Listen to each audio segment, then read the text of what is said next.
And I want to welcome everybody into the Fifth Dimension podcast with me, Evan McDermott. And I want to thank you for tuning into this episode. And this is a really important one.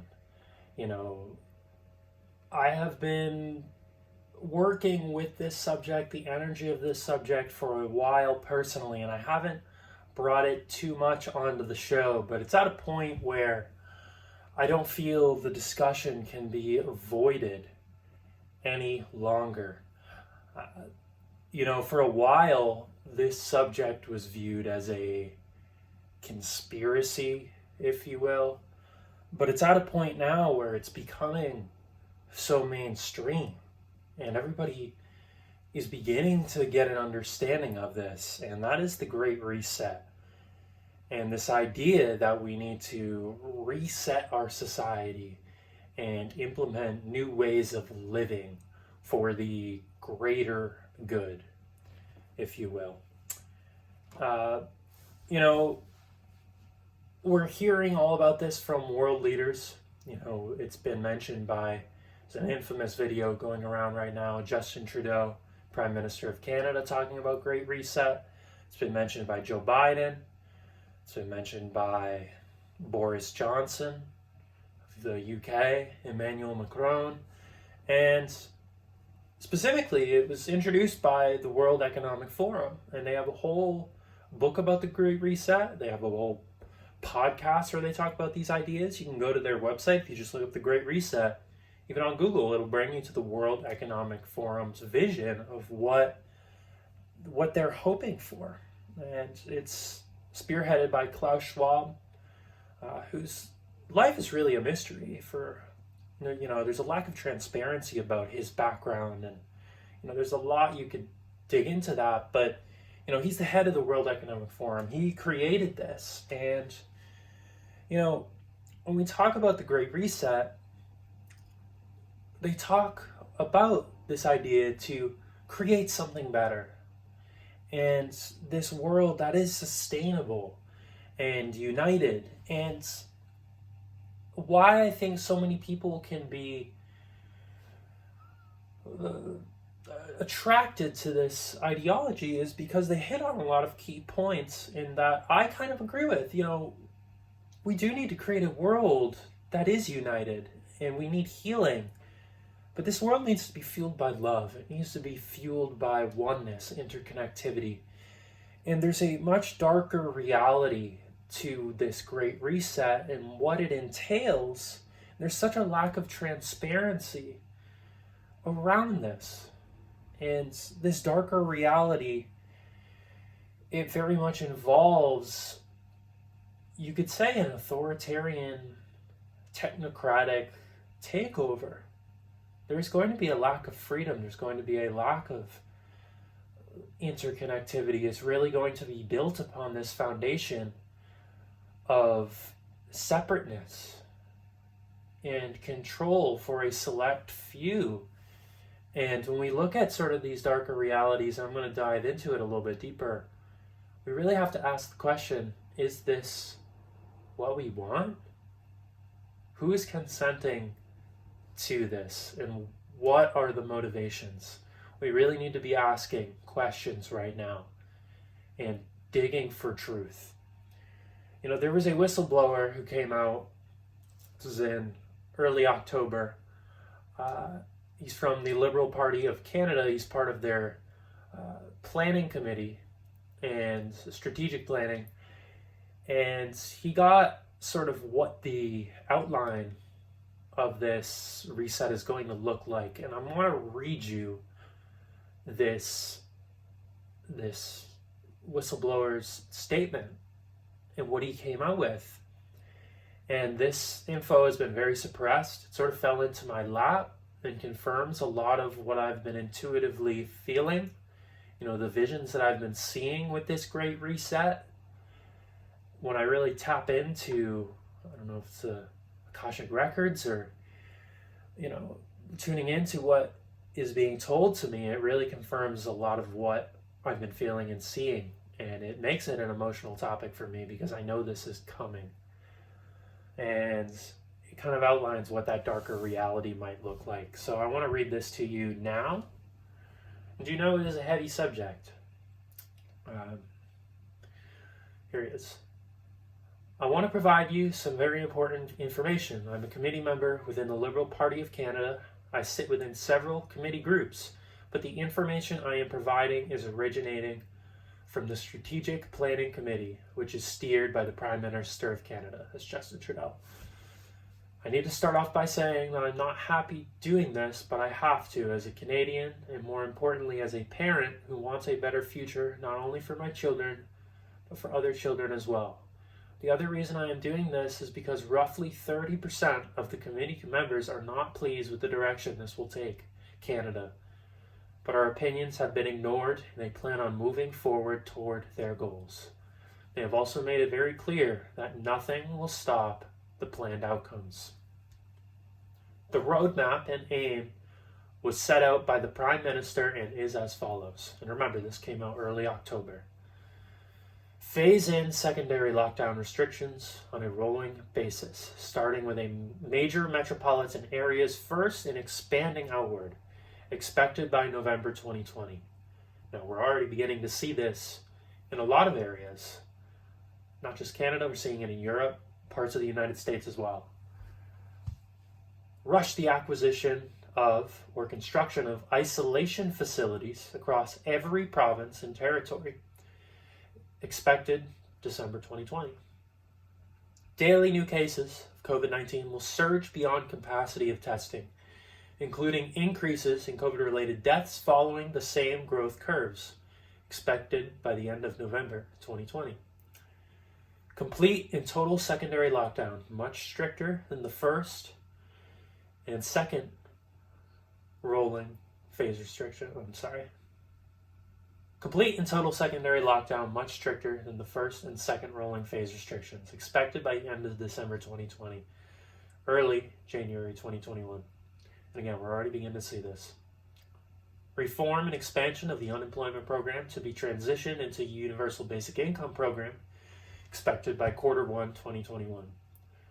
Projected COVID-19 mutation and or co-infection with secondary virus referred to as COVID-21, leading to a third wave with much higher mortality rate and higher rate of infection, expected by February 2021.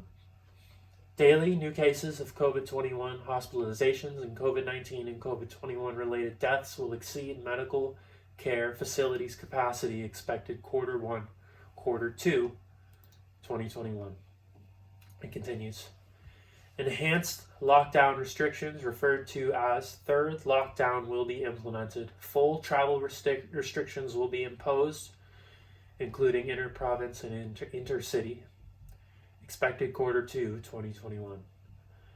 Transitioning of individuals into the Universal Basic Income Program, expected mid-Q2 2021.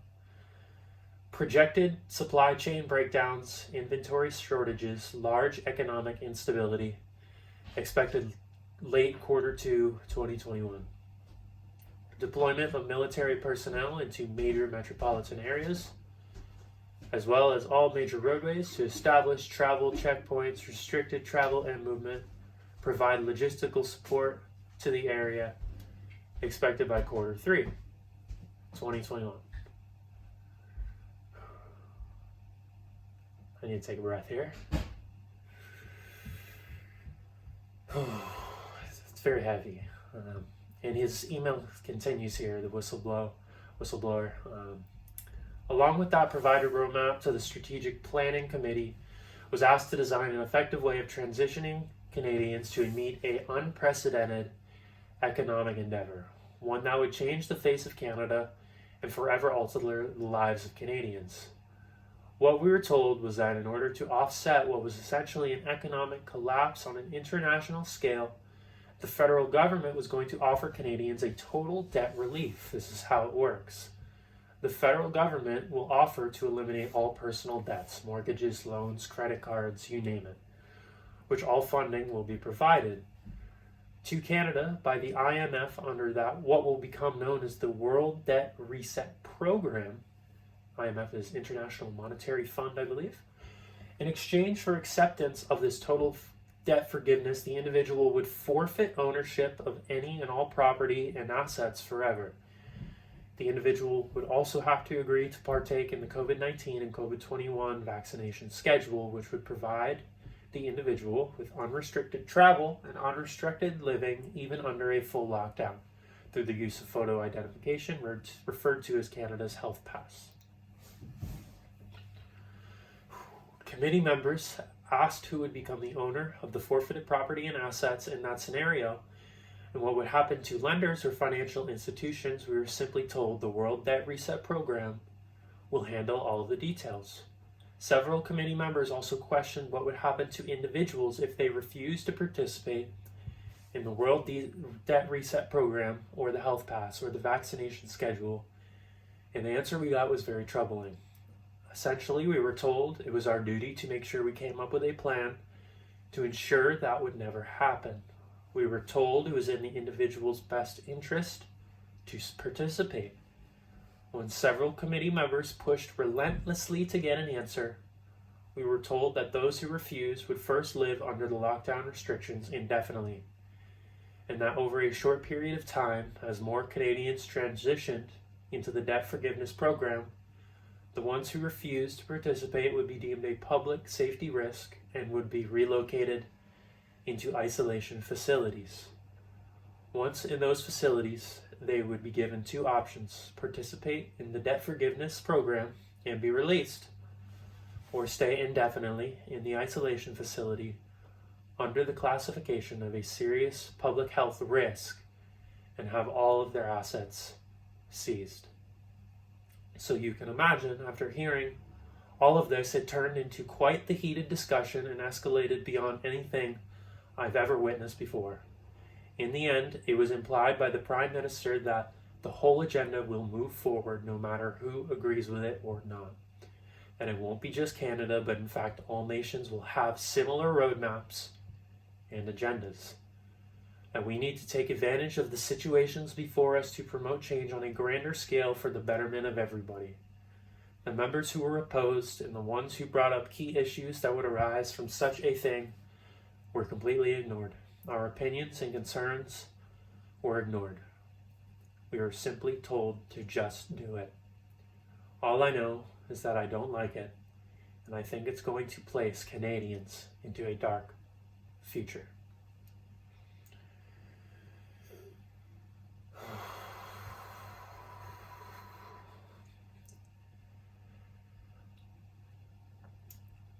Now, these words of the whistleblower really are heavy, and they really bring out a lot of emotions. It taps into specific fears. And I have to ask again, is this what we want? Is this really the direction we want to move in? You know, if we're living by our hearts as individuals, by our truth, what we know to be true, what is going to happen? You know, I had this vision about a week before I came across this whistleblower's information, and it was, it was in meditation, and I was connecting with Great Spirit, and I asked, can you show me this darkness that I'm feeling? Because I've been feeling this heaviness in the collective energy, in the shadow. I've been really making it a point to work with the shadow. And I had this vision of some sort of military authority figures armed and taking away my family, taking away me, and bringing me and all of us into this camp. And it was so real. I could feel it. I can feel it now. And, you know, what are we being asked to participate in? Like, what is this? Why are we consenting to this? And when the time comes, I know I'm not going to get the vaccine. I'm not going to get the vaccine. So what'll happen? Well, that's what they want to happen. Will we let that happen? That's up to all of us. We need to come together and unite and prevent this. There's no other option. And it's such a large force, it feels sometimes almost impossible. But know that love never fails. Love always wins out. And, maybe there are some serious dark times ahead. But if we commit to love, we commit to higher vibration, all of us, it is inevitable that we prevent this sort of scenario from playing out. And, I mentioned not wanting to get the vaccine and not going to get the vaccine. And there's a few reasons for that. And I know a lot of people feel the same way.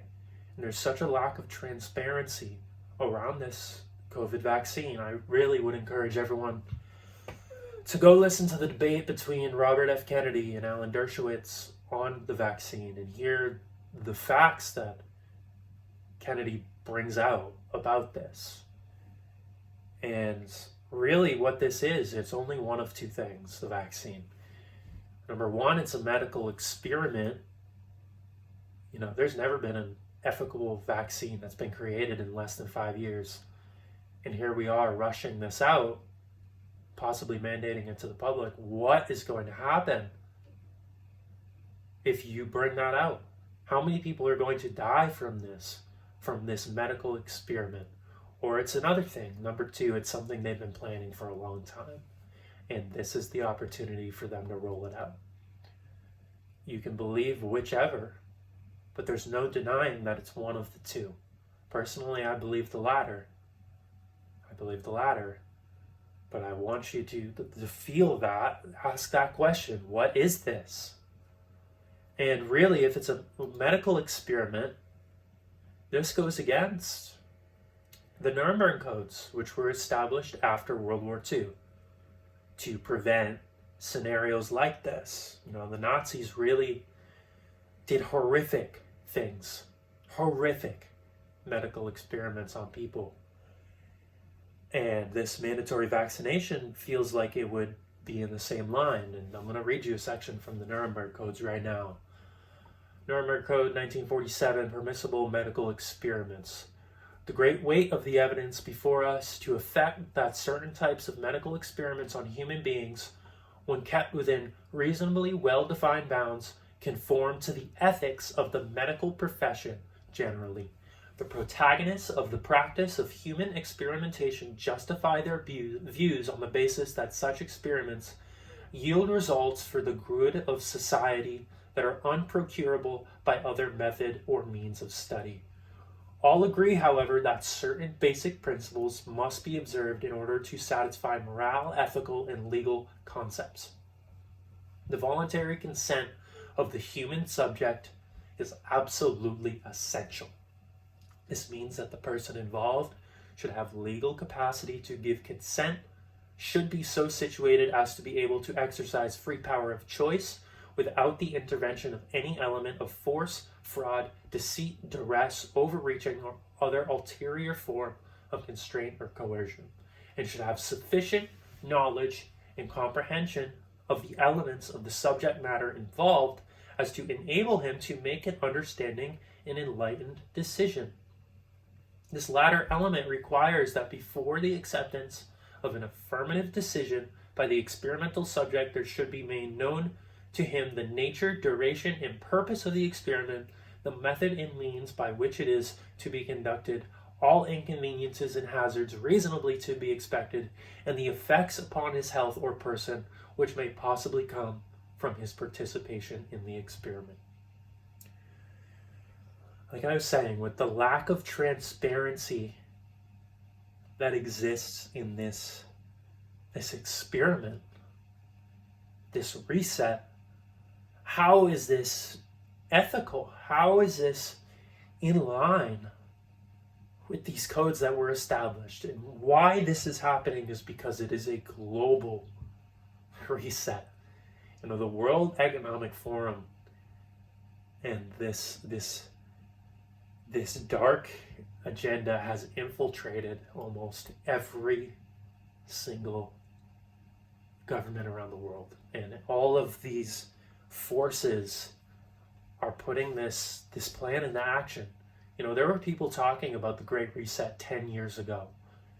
And 10 years ago, people laughed that off and said, it's just ridiculous. But it's entering the mainstream.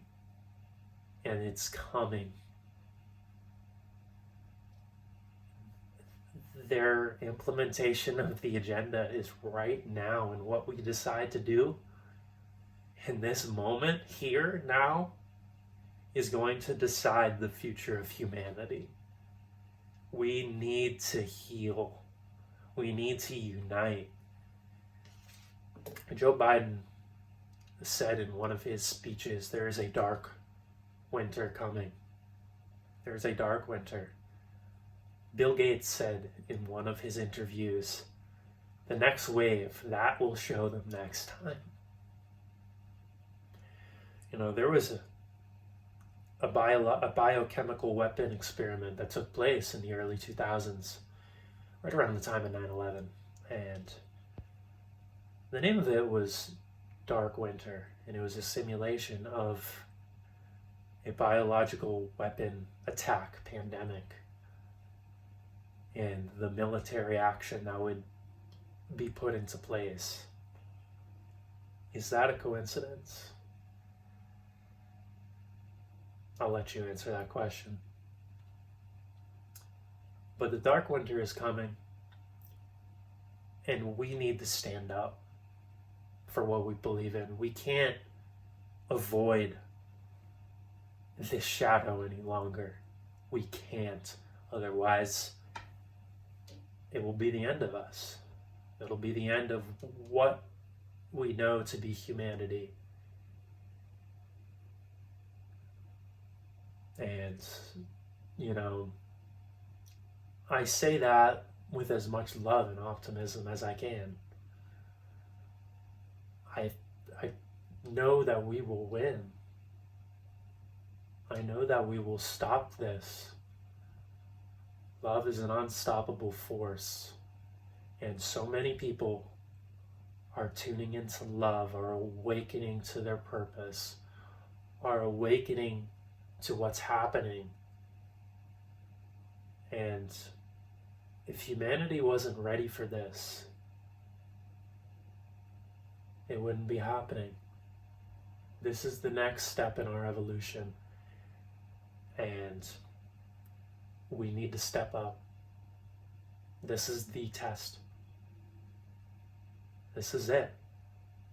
And I won't stand down from my truth. I will continue to raise my vibration. I will live in a place of love, openness, seeking to understand, seeking to better myself, seeking to understand myself, seeking to understand you and your truth. And I will never stop fighting for you, for me, because we're all one. We are pillars of love and light. And we are meant to be self-actualized, interconnected, in living in unity, living as what we are meant to be. Tune into your heart, feel your purpose, know that you can make a difference. It's time to stand up. We can't wait any longer. We can't. The healing has to happen. Stand up for what you believe in. Speak your truth. and know that we will win. We've got this. I'm Evan McDermott. That's going to wrap up this episode of The Fifth Dimension. I love you. I'll see you next time. So long.